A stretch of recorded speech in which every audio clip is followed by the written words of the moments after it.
భగవంతుడు ఎందుకు బాధ పెడుతూ ఉంటాడు అంటే దానికి ప్రధానమైనటువంటి కారణము ఒక్కటి ఉంటుంది. గత జన్మలలో ఏదో పాపం చేసినది ఉంటుంది. ఆ పాపం ఎవరికి తెలుసు అంటే మనకి తెలియదు. ఆ జన్మలో శరీరాన్ని విడిచిపెట్టేసినప్పుడు ఇక మనకి ఆ జన్మ గురించి తెలియదు.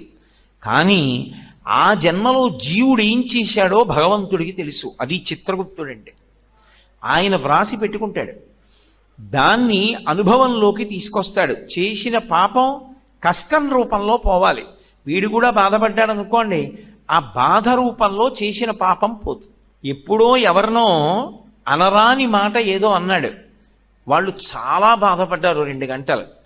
వాళ్ళు బాధపడ్డారు కదూ, ఆ బాధపడినట్టే ఇప్పుడు కూడా నిన్ను ఎవరో ఒకళ్ళు ఏదో అనరాని మాట అంటారు, నువ్వు 2 గంటలు బాధపడతావు.